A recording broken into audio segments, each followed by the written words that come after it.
Welcome to Puck Chat here, just a couple seconds before the 4 o'clock hour on a Friday afternoon. Open up the weekend with some hockey talk with my boy Connor Priester and our in-house statistician, Paul Barker. Statman. Sitting in the background looking up some NHL stats for us. He's going to be throwing it to us like Keith Costas on MLB Network's morning show Hot Stove. Oh, boy. Shout out Paul Barker. So we got a little bit to get to today. It's going to be a bit of an abbreviated show with a couple of our buddies heading to practice. We got a Bison's practice tonight we got to worry about.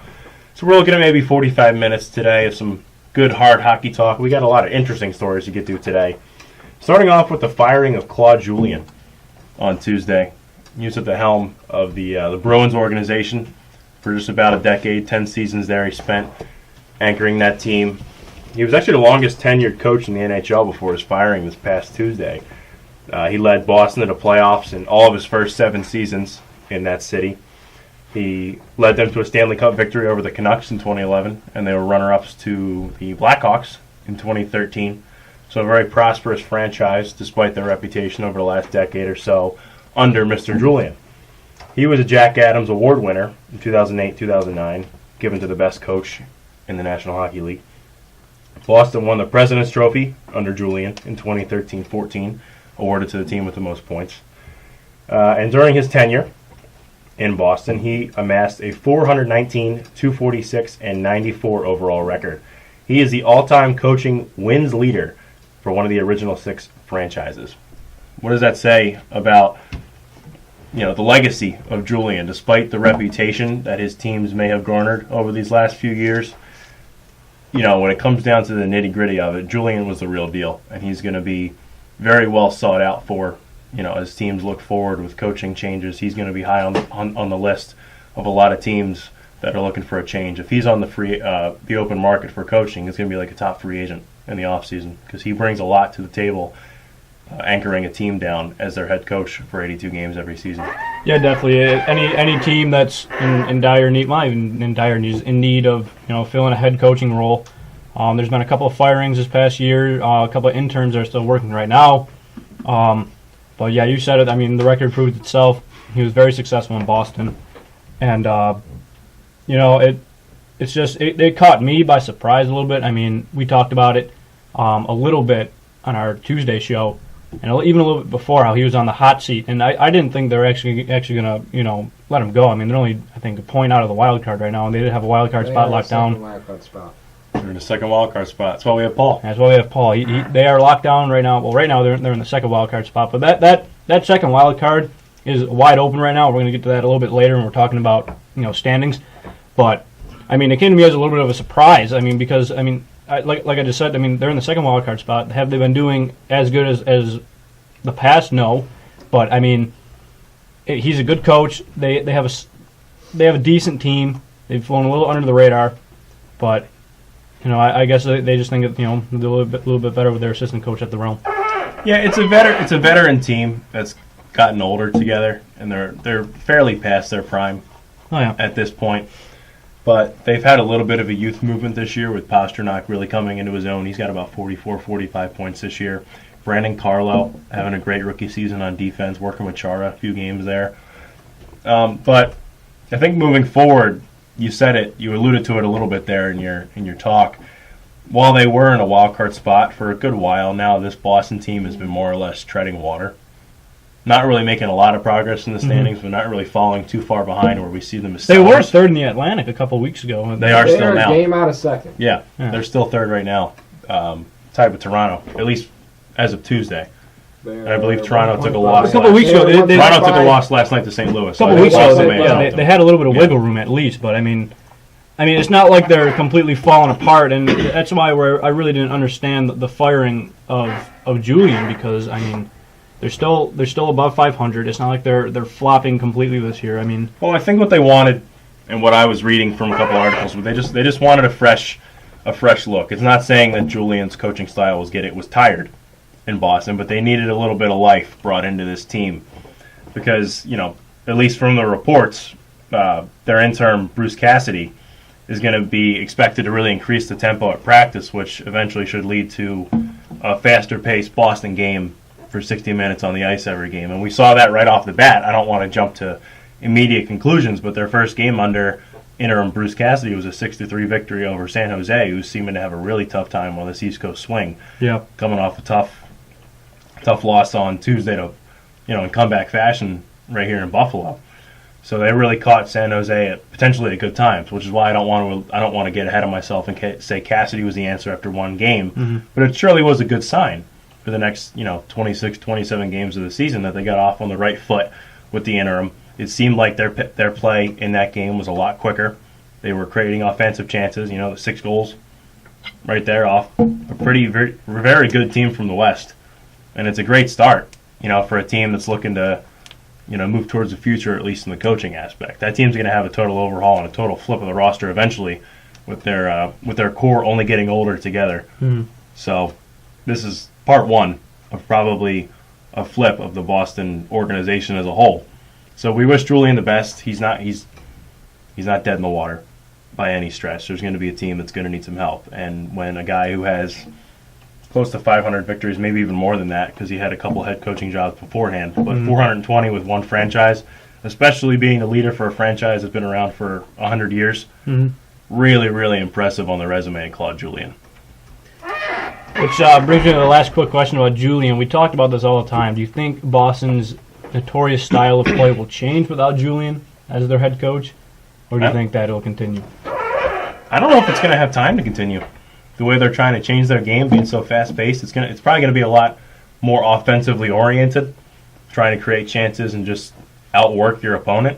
I'm sure they're still going to be aggressive, but they're going to hopefully be a little more cautious with their approach, because we allude to the Marchands of the world all the time. He's as talented as it comes, and if Cassidy can kind of hone in to his head and let him know that if you're here for 60 minutes and not 48 minutes, 52 minutes of a game, whatever, then it's different. Because if he's not spending so much time in the box trying to be so, I don't even know the word, just sleazy. Yeah. I don't know. Just getting under people. It's always going to be a part of his game that he's going to thrive on. But if Cassidy can really get it through his head that he's a very important offensive presence, and the more he's actually on the ice, his team can succeed, then maybe we'll see a change from the terrible reputation that Boston has garnered over the last decade. Not to say it's all Julien's fault, but it just so happened that this stretch of players, the Charas, the Luciches, the Marchands, they all came together on one squad under him, and they were successful doing it, which is what's the most frustrating part. But maybe Cassidy will also have a change in the mentality of these skaters as well. I'm bringing up Marchand again. We talked about it last week, how Marchand was going to a hearing for slew-footing Nicholas Kronwall, and not even just 2 days later, I believe it was Andre Palat of the Lightning. He went out and slew-footed him 2 days after he had that hearing. After he had the hearing? After he had the hearing for Nicholas Kronwall. No, Strawman. Strawman, you're right. Yep, Antoine Strawman, yep.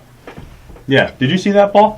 2-3 days after the hearing I only saw the first on the one. slew foot of Kronwall, Marchand went out and slew-footed Strawman of the Lightning. I'll have to see that. Unreal. After he was allowed to play in Right the in front, All-Star right in break, front too. of, right in front of the bench, right in front of the ref. Nope, I don't believe there was a call on that one either. No, Don't quote me on it. But let's bring it to our next quick bullet point. We're going to get into this more later because we're going to do some Philly talk today. But Shane Gostisbehere is returning to the lineup tonight after being benched for 3 games as a healthy scratch. Good move, bad move. You like him back in the lineup or no? I do. Maybe this happens all the time in any sport you see. These young guys maybe getting in their own head a little bit, no matter when they're struggling. It just so happens that, as we've mentioned many times, this is his second year, and there's a big book on him and how he plays. He struggled in the second time around in the NHL, and hopefully this time away is really going to do good things for him towards the end of the season, because the Flyers' defense has been fairly lackluster. Provorov's had his ups and downs. McDonald is what he is.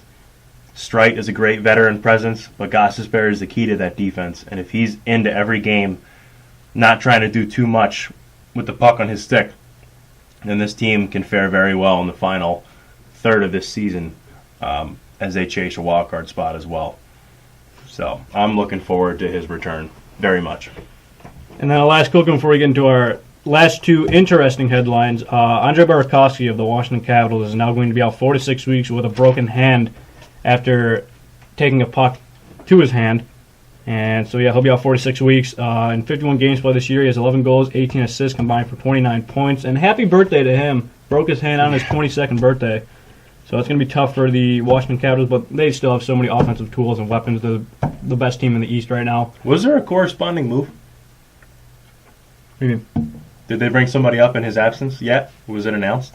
I don't know if it was announced yet because I'm pretty sure this news just broke. Pretty fresh, yeah. Yeah, this is some pretty fresh news. But yeah, he's a good player and he's an impact on that offense, but definitely don't think that it'll slow him down too much. I mean, again, I'm going to get to Washington later because I got one little last segment I want to close out the show with. But our last two, we're big fans of these. We love our relocations and stuff. But breaking news out of Glendale, Arizona. They're looking to possibly relocate. Maybe not soon, but they're looking for a deal to open up. And their top landing spot right now is they want to go to Portland or Seattle, which is still in the state of Oregon. They're third worst in attendance this year. They're 17, 28, and 7. So Seattle's been trying to push for either an NBA team or an NHL team for the last couple of weeks, months now. So I think that'll be pretty huge to get them in Seattle. It would. But this story still has a lot of holes in it. Because from what I was reading as well, it was rumored at least that some officials from the Coyotes had been touring the arenas in those cities over the past 3 months, which seems pretty legit to me.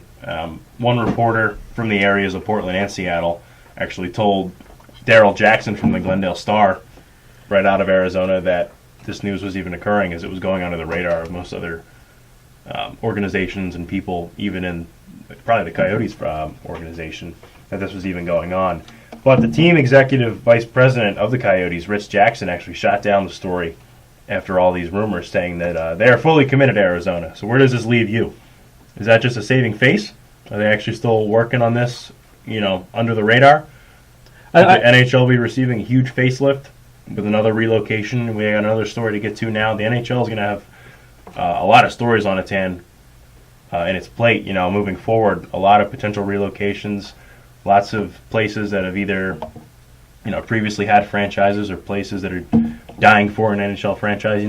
Arizona is not a great hockey city, not a great hockey town.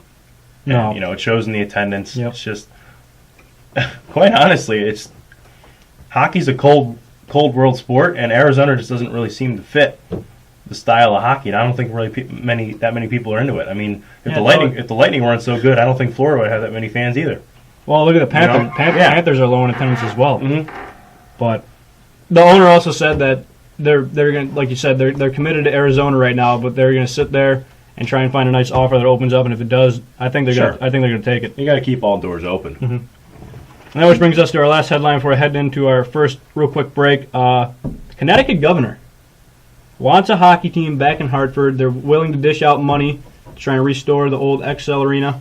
That'd be cool. And that was where the Hartford Whalers were, and they left in 1977 to relocate to Carolina, where now the Hurricanes. And via ESPN, the governor's office sent a letter to the Islanders asking the team to consider moving to Connecticut's capital. I think that'd be pretty cool. I think it'd be pretty cool, too, because you said what, in 2018, 2019, Barclays is really thinking of kicking out the Islanders, mostly because of attendance. And honestly, even from watching on TV, that place doesn't look like a fun arena to watch hockey, and it's boring. It's kind of it's not the prettiest place to play. So if you have a suitor like Hartford who's had a hockey team before, that place already is a great hockey town. We saw what the Whalers did back in the 60s and 70s in Connecticut. If you have a place like that, it's eager and ready to have a fan base there again after so many years without one, then I think if you're the Islanders and you have your back against the wall with Barclays Center breathing down your back, I would definitely keep this on like option A in terms of what you want to do moving forward, because that would be really cool to see. This XL Centers and the governor and the mayor, they're very willing and very ready to dish out a lot of money to have a team back there. And when you have somebody that's waiting open arms to have you back, that says a lot. Definitely, I think it'd be great to see. So we'll see where that leads us. Obviously, this one happened for probably another couple of years, but it's just something to keep in the back of your mind, maybe look forward to, and maybe hope it works out for them. But with that, we're gonna head into our first break and jump into our next segment afterwards of Stay, Drop, or Jump. We're gonna talk about the teams that are in the standings right now in playoff spots, and talk about the teams that are on the outside looking in, but not too far away. So we'll be back after this break. Welcome back to Puck Chat. Boys around here talking some hockey. There you go. There you go. Made a pun over the song. All right, now we're going to jump into Stay, Drop, or Jump, basically how we play this game. We're going to talk about the teams that are in a playoff spot right now, or some of the contending teams that are close to a playoff spot looking out, or looking in. And we're going to talk about whether they're going to stay in that position, whether they're going to drop, or if they're going to jump by the end of the year. So with that, we're going to kick it off. We're going to go to the East first in the Metropolitan Division. So with Washington's first in the East, in the Metropolitan right now, and they're actually first in the Eastern Conference as well. They have 82 points, sitting at 38, 11, and 6. So obviously they can't really jump, but I think that they're probably going to lock this spot down. I think that's fair. I don't know. They're like a runaway train right now. They are. They're playing hot. I mean, like I said, I don't think Burakovsky is going to affect their play too much. So I see Washington locking down the Metropolitan and still holding first place at the end of the year. And in the second place around the Metropolitan is Pittsburgh, and they have 74 points. They're 34, 13, and 6. So I see this one's tough because they're right in the middle. They're floating around, staying in that second and third spot above Columbus, who has 73 points. But I still see them staying or dropping. I definitely, there's no doubt in my mind they're going to have a division spot. So I think they're probably going to stay in that second spot, along with Columbus, who's going to stay. Actually, this one's tough. I mean, Pittsburgh's going to stay, but we're going to jump over to Columbus. Who, like I said, they have 73 points. They're 34, 14, and 5. I don't know. Then you got the Rangers right behind them too. That's what I'm thinking, because I'm all over the place here, because in the Metropolitan Division, the Rangers are in that first wild card spot, and they have 71 points. They're 34, 18, and 1. So that Metropolitan Division is very, very stacked. The Metro is the toughest division it is in hockey right now. But there's a huge drop-off, because after New York, the next best team in the Metro is Philly, sitting at 59 points. So the scary part is Philly's sitting in 5th, and in some other divisions, they'd be like 3rd. Oh, yeah. That's how deep the Metro is this year. Like Washington's found a chink, and everybody else is in armor. They've run away. Holtby's catching stride. He just had another shutout. They would be 2 points out of the Atlantic for the third spot if they were in the Atlantic, but they're not. But I see the Metro staying the way it is, and I think the Rangers are going to lock down that first wild card spot at the end of the year. And the only way I see that being any different is if New York and Columbus flip flop.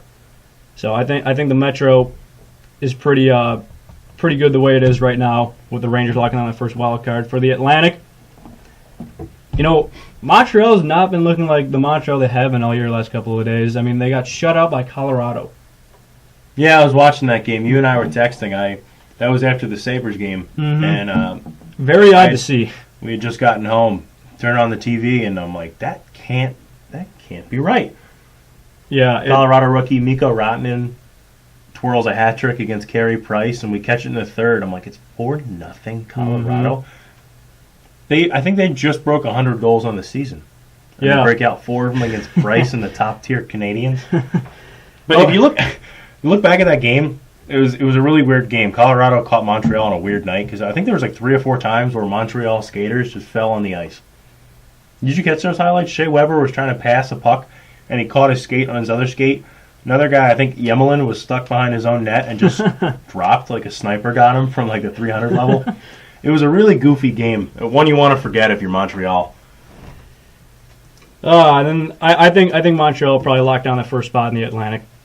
I thought this. I want to sleep on Ottawa though. I know, that's something, because this is. I thought it would be a really good segment, but now that I'm really starting to think about it, there's really nothing really more different, because it's really going to come down to if Ottawa their goaltending, if Condon can keep doing what he's doing. If the offense keep going out night in and night out doing what they're doing, if they can jump up to that first spot in the Atlantic, I mean, it will be tough, but I'm not going to count them out just because they're 8 points away. I still think they're. I don't see Ottawa dropping. I think Ottawa. That's fair. I think Ottawa will have that number 2 locked up. Well, I can see them dropping. I don't know. I don't think Toronto's You going to don't catch think them. Toronto's got it in them? No, No. Why? because I don't. I'm not going on this rant again. No, I don't want to What about rant. Boston? I don't want to rant. I just want to like, what about Toronto makes you think that they can't make a because huge I lead? said early in the year they weren't going to get in the So you're division. just sticking by it. You're I'm just sticking stubborn. by it. I am very stubborn. Hey, what about Boston then? They're only 2 points behind Ottawa. What about Boston? They're only 2 points behind Ottawa. I think that Resurgence of the coach. that's what I'm thinking. I think Boston may be able to jump into a division spot with that new coaching change. I mean, they looked good the other night, their first night under their new coach. So I think jumping down to Boston now, I think Boston will jump up and get either a third or a second spot in the Atlantic. As much as I don't like Boston either, I think that they will do that. They're still a very good hockey team. And then we're just going to touch on a couple of the bottom teams in the wild card that are just a bit outside of a wild card. Philly, I could see them jumping as well, as long as like I said, we're going to talk Philly. Mason hasn't been outstanding this year. If anything, he's been below average. Their leading goal scorer is Wayne Simmons. Yeah, he's cooled off. Yeah, Giroux and Voracek are still doing pretty good, but not as good as they usually They haven't do. been scoring as much. I Yeah. think Drew has 12 goals. He has about 30 Dishmaster assists. I think Voracek leads the team at 32 now. He assisted Simmons' last night. Voracek is the points leader as far as I... Yeah, recall. Voracek 46, Giroux 41, Simmons 39, which Simmons has 22 goals. Giroux has 29 assists with 12 goals, and Voracek has 14 goals with 32 assists. Yeah, so... It's just not the... It's balanced, but it's not as balanced on the stat sheet as it's been in recent years. More often than not, Voracek's a little more balanced with his goals and assists, and now it's almost 2-1 in favor of assists. He just hasn't been finding the net as frequently as he has.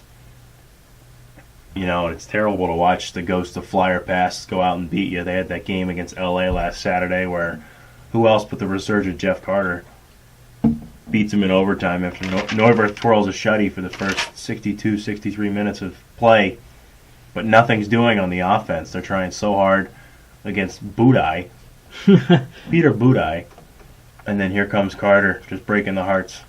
But, you know, if we still had Carter, we wouldn't have Simmons.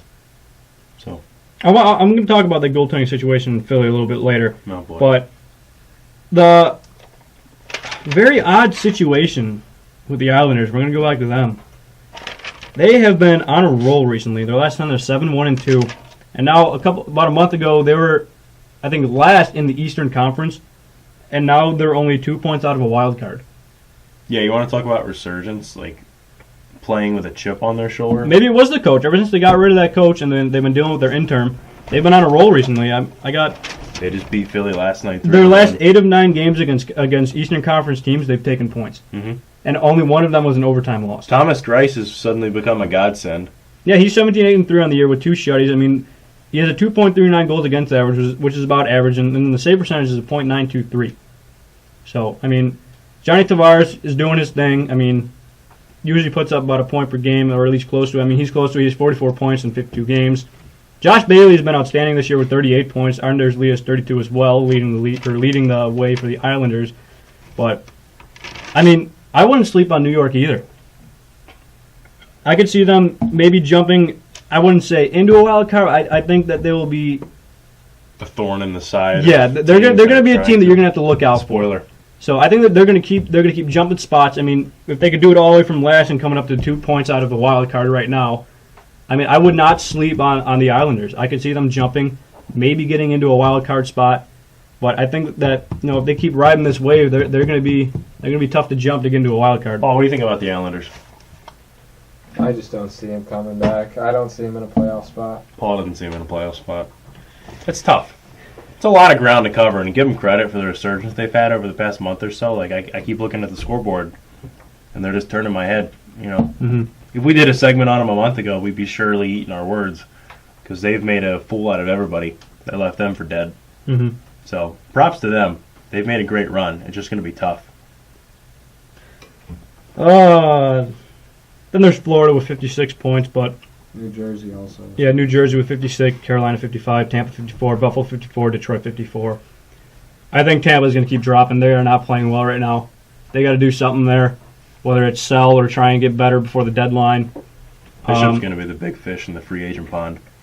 As we talked about before, and even if it's not Buffalo, I'd love to see him go somewhere and be a major contributor. No matter where he goes, he's going to contribute. Jake Allen's resurgence, speaking of free agents, may actually keep Shattenkirk in town until the offseason. Yeah, we'll head over the West Central. now. Yeah, in the Central, Minnesota right now has that on lock. They're 5 points ahead of Chicago in the Central, so they're first. They're 35, 12, and 6.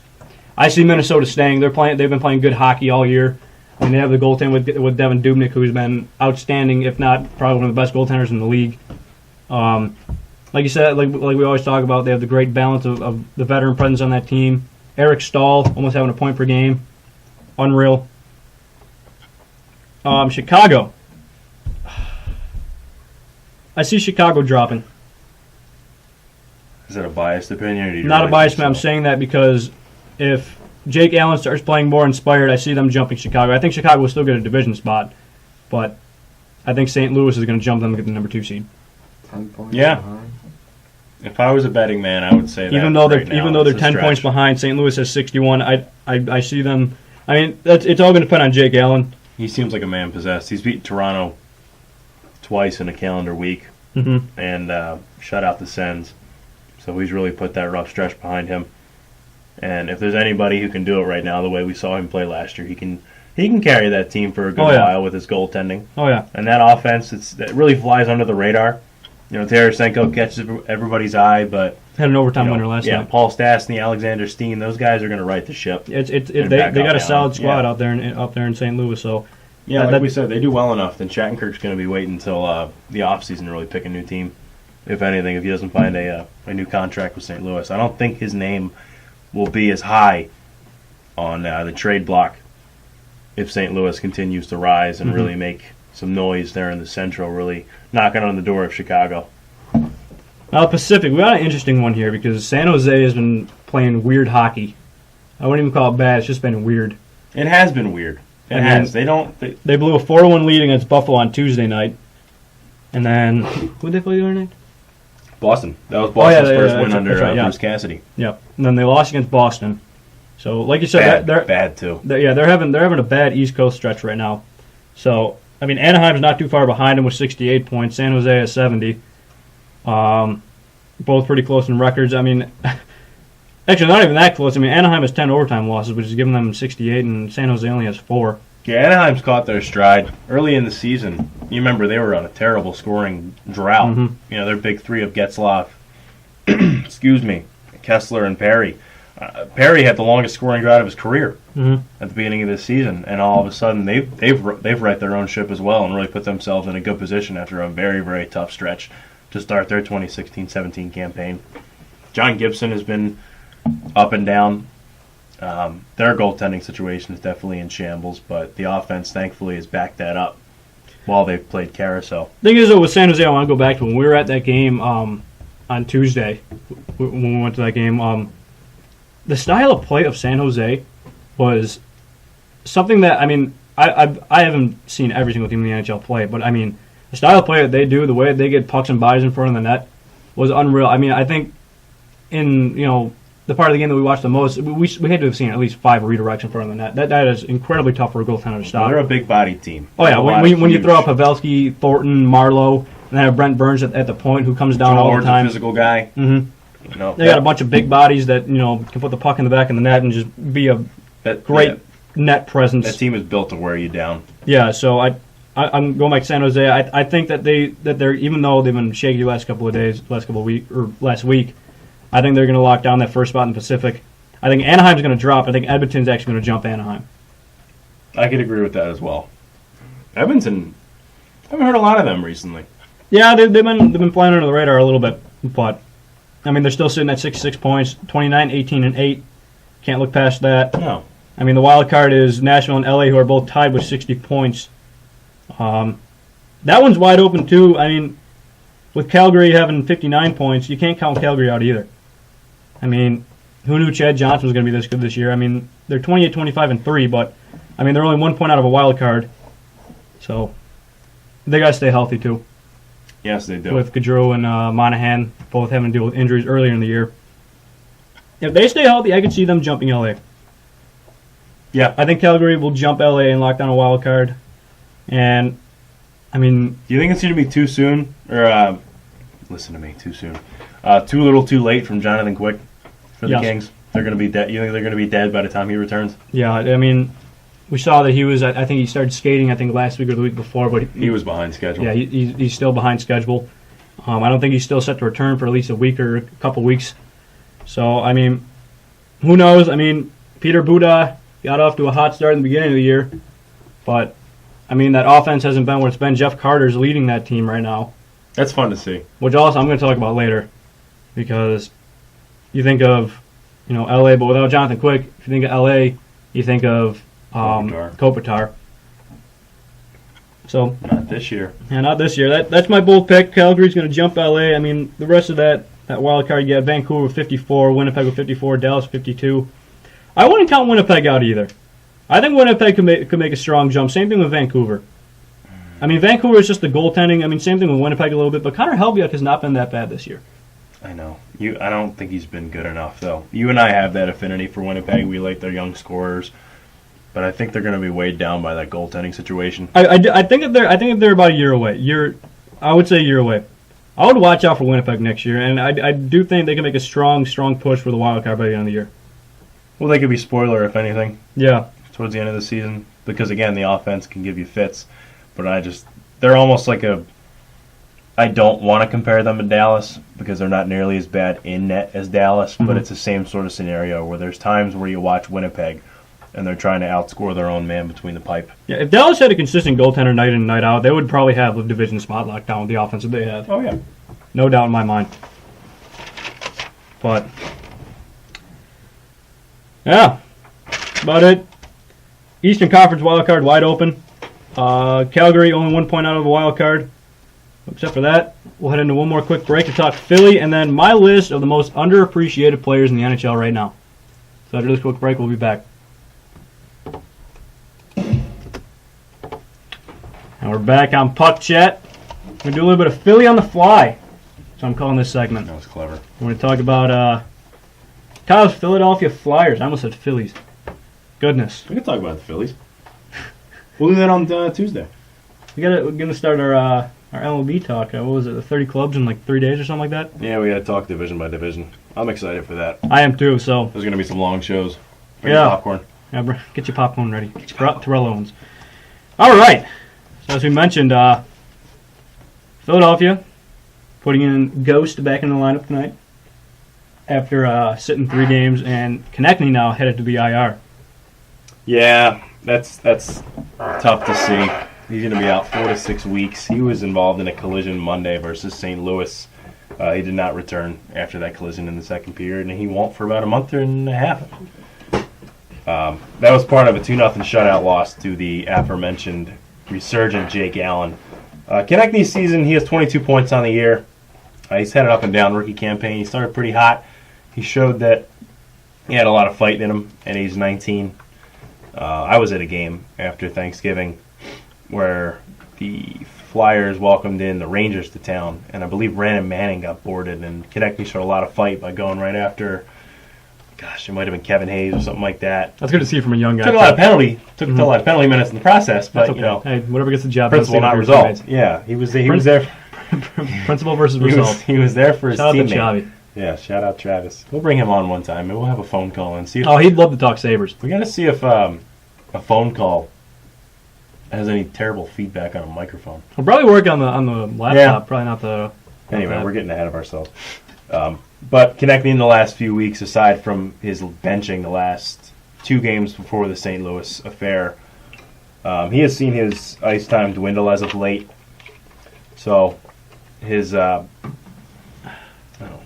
presence wasn't as huge the last few weeks as Philly has really been treading water and trying to retain and now regain the second wild card spot in the East. And as a corresponding move, the Flyers brought up forward Jordan Wheel from Lehigh Valley, who was having a pretty solid campaign. He's going to be a fourth-line guy for probably the rest of the season. Just as, I don't want to call him a body, but he's a presence down there. See what he can do in his first action in 2016-17 with the big club. But what did you want to touch on with the Flyers. Talking about earlier, they are 1 point out of the wild card spot, and want to know what you see with this team going forward for the rest of the year. And if you see this team making the playoffs, I said they have a chance to jump and get into that second wild card spot, but it's all going to depend really on Stone Cold Steve Mason. So. You know I'm biased. I know you're biased, but You know I'm biased. we're all biased for our favorite teams. But We are. I think they still have a shot, despite sort of throwing minimal jabs at Horchek and Giroux. It's not like they've been totally non-existent on the offense. While they haven't been scoring, they've still been generating scoring. You know, this team is in the top 5, probably top 7 in the league in shots taken per game. They really rattle off a lot. It's just the chances haven't been there as much. And yeah, Mason is what he is. You know, he's not the rookie that took the league by storm as a Blue Jacket, winning the Calder, years ago. But I guess it's fair to call him serviceable 28.6. between he and Neuwirth. But you mentioned during the break about Stolarz and why he was sent down after Neuwirth became healthy. And the thing I think was going through Dave Hackstall's mind, and Ron Hextall, the GM, was that you don't want, as nice as it would have been to see what Stolarz was all about, I think the second you make a rookie goaltender either your backup or you give him about half of the starts mixed in with Mason, then I think you're alluding too much to a rebuilding year. Not a rebuilding year, but you're not giving off the vibe to the fans and the rest of the league that you're totally into it, because I think giving a rookie goaltender a bigger role on a team means that you're looking forward a little more than now. And while he was fairly stellar, if not great, during his appearances, he even twirled a shutout against Detroit. In a couple of relief appearances, he was very solid after Mason left a couple games early. He had 4 total appearances on the year. I just don't think it was his time. I just don't. Neuwirth, you saw what he did in the playoffs. He helped Philly get some life in the Washington series, bringing it all the way to Game 6 after 3 stellar appearances in a row after Mason's foibles in the playoffs. Neuwirth's got a track record, and you have to roll by that until something goes terribly wrong. And I think that's the reason why Stolarz still isn't here. You saw what he's made of, and if you make the decision come the trade deadline and come the offseason that maybe next year is not going to be as strong a year as you think, you make a decision on goaltending, you know you got one that can do the work sitting in Lehigh Valley, and then Stolarz could have a bigger presence next year, but it depends on the end of this year, because as of now, they're still in a very good position to snag a wild card spot, and you want a couple of refined National Hockey League goaltenders between the pipes more than a rookie at this point, in my eyes. I don't know the true meaning, but it probably was because of past success and past numbers on the back of a hockey card that led to his demotion to Lehigh Valley when Neuwirth was healthy. That's my thoughts, because I would have loved to see him too. He really caught my eye, and I knew for a while now he was a really high prospect in the organization. It was nice to see him get a chance this year. But too much of a defined role right now, I think, sends the wrong vibe to the fan base and the rest of the hockey league about the total status of where the Flyers think they are this year. my just thought process behind it is if you got a rookie that went out there, he was in 4 total games, but 2 of them he started, and one of them, like we said, he pitched a shutout against Detroit. I still probably would have gave him at least a couple more starts just to see if he can maintain a backup role. And like I know Neuwirth has proven himself. Mason has proven himself, but he's not having that hot of a year. I mean, Neuwirth is only 8-5-1 with a 2.79, and he has an 893 save percentage. And if I was Hextall, I probably would have gave Stolarz a little bit more of opportunity to see if he can go out there and actually be a good goaltender in the National Hockey League. Rookie skaters, rookie forwards, rookie defensemen, it's a different animal. I know you're talking about a rookie different. defenseman that had a good start and there was a veteran coming back off injury, I would say, hey, yeah, let's keep him around, because I don't know how to explain it, but a guy who's skating around and isn't the be-all, end-all on whether or not goals are allowed is a little different. I just don't know. These are the most important games of the season. It's a total catch-22. You could have ridden Stolarz and seen what he's made of, like you're saying, see how he really fares, but I can't put a rookie skater, a rookie defenseman in the same category as a rookie goalie when it comes to, crunch time towards playoff appearance potentially for Philly. Like we've talked about Toronto all the time and how much you want to give these players a leash towards the playoffs. And you said they may not be the greatest playoff potential team or not go very far because of their lack of, what's the word? Experience. There you go. I just, again, I can't explain it perfectly, but it's easier to roll with a rookie skater in a presence like this than a guy that's between the pipes, just in my eyes. And I think that may be the reason. Maybe it's not even this reason at all. Maybe who knows? But Norworth was there before. He gave this team a chance last year. I think that's what it comes down to. But I would like to see him get a defined role no matter what. Maybe in a year or two from now, because he's a big body and he knows what he's doing, and he showed it in a small sample size. But you got to remember that too, it was a small sample size. Yeah. And you got to err on the side of precaution with the status of the team. And I mean, Norworth's been healthy for 2-3 weeks now, and Philly was in a wild card spot at that point. So that also played into the decision. Well, there you have it.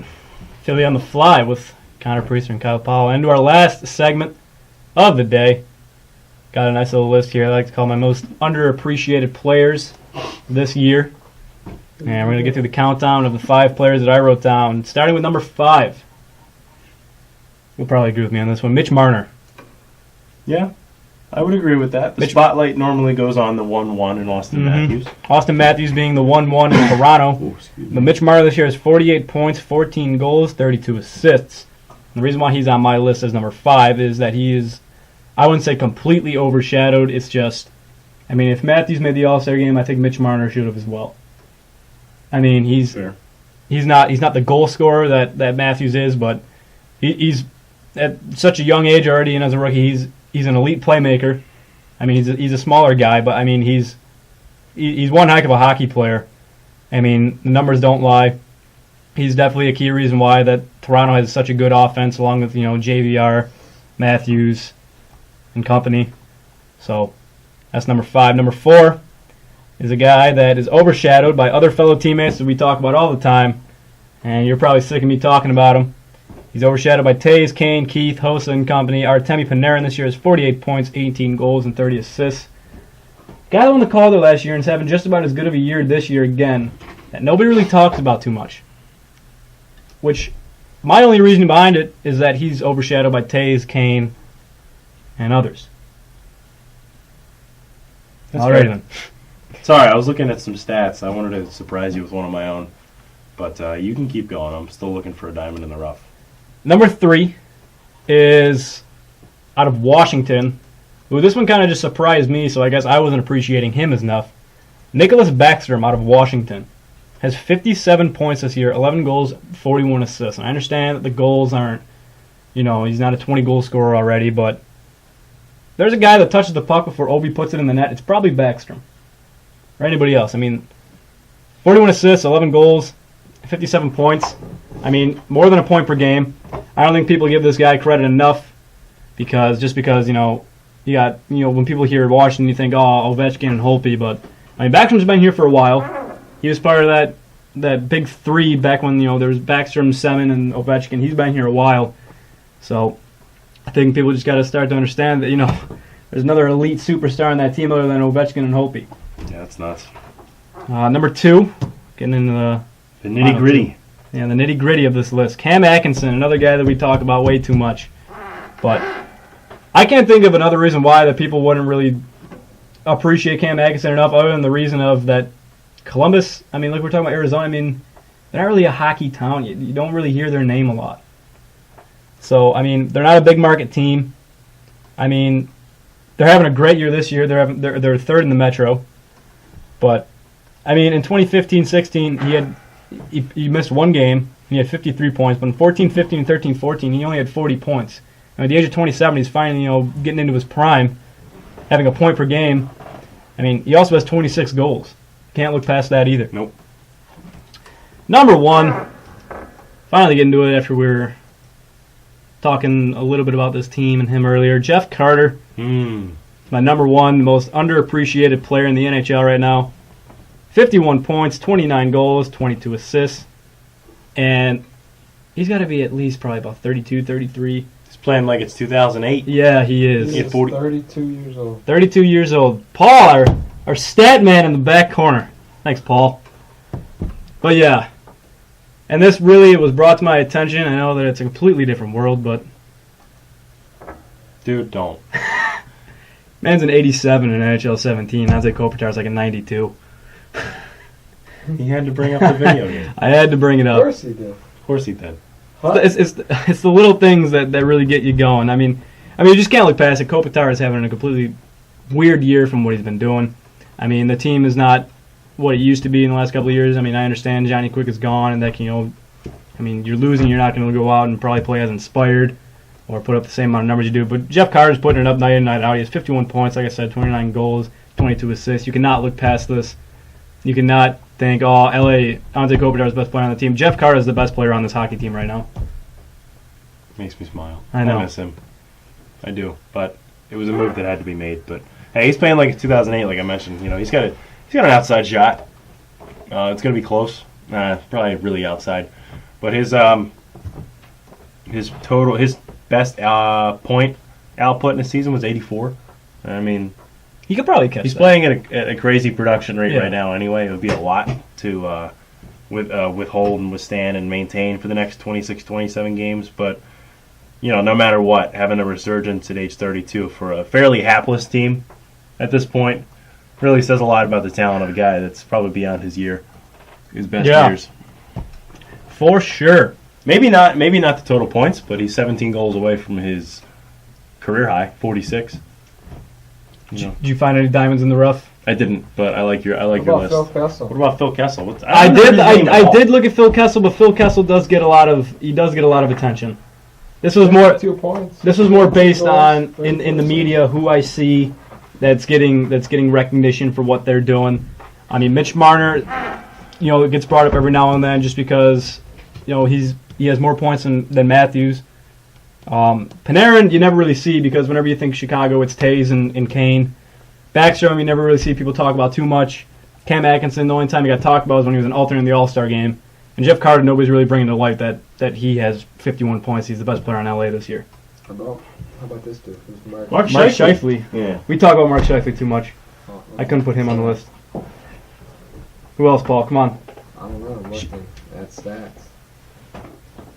Come on, keep him coming, Sweet Paul. gravy, we threw out his name. What's his name? There's Backstrom. What's he? Yeah, he's fifth? Brent Burns is weird. Yeah, 8 points. 50. One of these days, we're going to go on a rant about Brent Burns because the man is unreal. He's fourth in the league in points, and he's a defenseman. We saw him play the other night. Unreal. It's easy. Yeah, it's like he's skating around with ease. Fucking. Pardon my And Minus 22. Oh. Yeah, I know, Paul. I know his thing. we were right Yeah. down by the glass, Thanks, Stat Man. seeing that beard just wave in the wind. That amazed me. They're in third place in the wild. I know, card, and they have a minus yeah, 22. I know. When they lose, they get Philly, smeared. they have a minus Yeah. 22 goal differential. Again, via Paul Barker. Sorry, That's why I keep you around, I Paul. had to tell Kyle about that one. Thanks, Paul. You're welcome. Any other less? Sabres are minus 21, by the way. Oh! Sabres have a better goal differential than the Flyers by 1. That's huge. I think there's a team that's in a division spot or something like that. They have like a minus 14. You found who it was? Oh, Ottawa has a minus 3. Minus 6. St. Louis has a minus 6 goal differential, and they're in a wild. Or Yeah, they're in minus 68. Who's that? Colorado. Yeah. Yeah, Colorado has a minus 68 goal differential. Washington plus 69. Yeah, that's unreal. Unreal. So with that, you can catch us Tuesday here at around 2:30 Eastern Standard Time at Medaille College, as well as we do our weekly Tuesday podcast talking about Medaille sports, and We're getting into baseball. we are getting into Somebody on baseball. the West Coast is going to be listening to this. Hey, you never know. You never know. You never know, Paul. And we will figure out when this weekly baseball podcast will be starting as well. You can check us out on Crowd Chant Sports or on Twitter at Crowd Chant Sport or follow at Fuse WMCB. the latest news about when we'll be doing these and to listen to them following the show. Thanks for the mic adjustment. You're welcome. That was good. Well, with that, we wish you the best of your weekend, and we will see you here on Tuesday. Have a good one.